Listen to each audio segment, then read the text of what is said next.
মাঝেরহাট ব্রিজে বেআইনি রাবিশ ভর্তি গাড়ি আটক করলেন কলকাতার মেয়র ফিরহাদ হাকিম। তিনি রাবিশ নিয়েও বিরক্তি প্রকাশও করলেন। রাবিশ নিয়ে যাচ্ছিল পুকুর ভরাটের জন্য। এরপর পুলিশ কমিশনারকে ব্যবস্থা নেওয়ার আহ্বান জানান। নিজে দাঁড়িয়ে ট্রাফিক পুলিশকে ব্যবস্থা গ্রহণ করার নির্দেশ দেন মেয়র।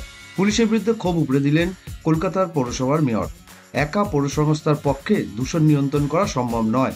পুকুর ভরাট নিয়ে বারবার চিঠি দিয়েও লাভ হচ্ছে না, অভিযোগ মেয়রের।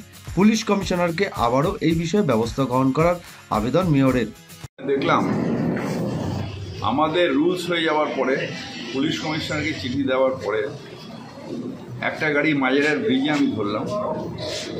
ট্রাফিক পুলিশ নিয়েছে গাড়িটা, যেখানে রাবিশ এইদিকে চলে আসছে, মানে টুয়ার্ড সাউথ আসছে, উল্টো দিকে যাচ্ছে। তারপরে আরও 4-5টা গাড়ি দেখলাম সাউথের দিকে যাচ্ছে।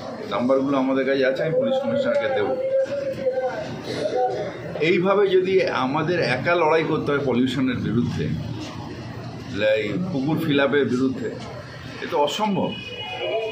আমি অনুরোধ করবো পুলিশ কমিশনারকে স্ট্রিক্টলি মাঝেরহাট ব্রিজ থেকে নিয়ে এই জায়গাটা যদি সার্ভেলেন্সে রাখে, তাহলে এই অঞ্চলে যে জলাশয় বোঝাইয়ের যে পুরনো রোগ, সেটা আটকানো যাবে।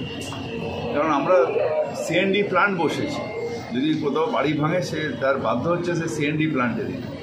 তাহলে এতগুলো রাবিশের গাড়ি কী করে যায়? গাড়িগুলো সব 15 বছরের পুরনো লরি, তার মধ্যে নাম্বারও নেই অর্ধেকে। এইভাবে যদি চলে তাহলে তো পলিউশনের বিরুদ্ধে একা লড়াই কীভাবে করবো?